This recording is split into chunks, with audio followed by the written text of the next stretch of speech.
there everybody, it's Linnea for LDRS Creative, and today we're going to be using the Pirouette pattern templates again to create a wreath card. I'm loving creating these gorgeous pirouettes, and I'm going to use them with the Trick or Treat Pirouette stamp set. Now, in a previous video that I did, I used the Trick or Treat Pirouette stamp set to create a fall themed card, so this time I thought I would go Halloween, and I would show you how this stamp set can be used for a variety of different things. So I have that main 6x6 Pirouette master template in the background, and then I lined up this circular template using those red arrows on the side.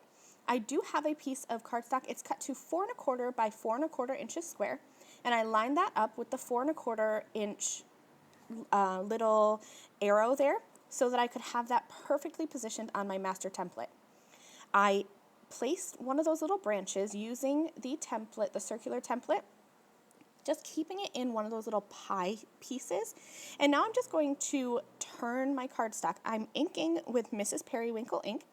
You can remove your cardstock and make your 8 turns by putting this into each of those 8 little notches there.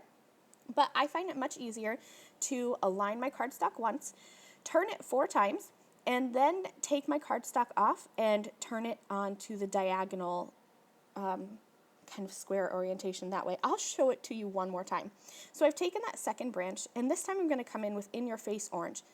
So I have my cardstock set up on that master pirouette template using just a little bit of adhesive to hold that in place, and I have that set up so that it looks just like a square. I'm going to stamp and turn 4 times. Then I'll turn my cardstock just 1 turn, so now it's kind of in that star orientation. And then I'll do the same thing again, ink and stamp and turn 4 times until I have all 8 of those branches stamped. This is just a little hack that I have found. I've worked a lot with this pirouette pattern template, and I have found that this is a huge time saver. I did the same thing with the little spider and raven hybrid ink, the little candy corn, and I used dandelion ink for that. And now I'm coming in with alloy ink and this little skull. And again, I've stamped 4 times, and now I'm going to turn this into what I call the star orientation. So I'm just going to turn this 1 turn, where usually you would turn this into the square orientation, then the star, and then the square, and then the star. But it kind of hurts my nails a little bit to be peeling things up off of the tape. So I find that it saves me time and a little bit of aggravation if I do it this way. So this is just my time-saving hack. I went ahead and I finished off by stamping a little piece of candy using Lipstick Jungle. And now I want to create some pieces to go on top of that pirouette. So I grabbed this star stamp. It's just like a little circular star wreath shape. And when I put it onto the lid of my Misty, I thought that I had maybe gotten it a little wonky. So what I like to do is with circular stamps or stamps that have any kind of shape but a hollow center, I kind of just drop them onto my cardstock. I stamped that with Key Lime Pie ink, and then I also stamped the spiderweb with Raven ink and the 2 little ghosties there using Mrs. Periwinkle ink. The LDRS Creative inks are hybrid inks, so I can stamp with that purple ink and then go in with my Copic markers and add just a little bit of coloring. So I added some cool grays for shading, and then I also used a light pink marker to add some cute little rosy cheeks onto my ghosts. Then I will grab the Trick or Treat Pirouette die set, and I'm just going to line up those dies with the images that I stamped. So this little spider web here can be a little bit tricky. So here's what I do. I like to lay this in place and then just turn it until I find the right place to line up that die. And you can see here that it cut out just perfectly. I grabbed the Trick or Treat 6x6 pattern paper pack, and I started to lay out how my card is going to look. This is something that I do off camera a lot of times.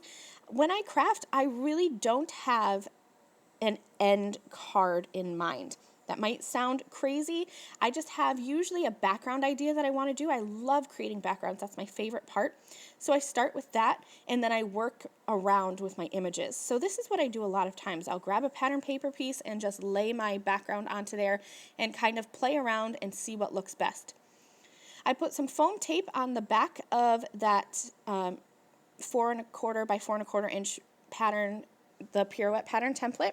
And then I added that onto a 4 3/4 inch pattern paper piece. And then I'm putting all of that onto a 5x5 inch card base that I created out of some white cardstock. Normally, I don't decorate the inside of my card, but I had this little strip of pattern paper left over that I really didn't see myself using on another project, and I didn't want to just throw it away. So I thought, why not just add that across the bottom of my card on the inside, and that's just a little something special on the inside. I added all of my elements with foam tape, so there's a lot of dimension on this card. It's a really simple card, but all that dimension really adds a bit of fun. Thank you so much for watching this video. I have listed and linked the LDRS creative products that I've used in the video description below, and I'll see you soon. Bye!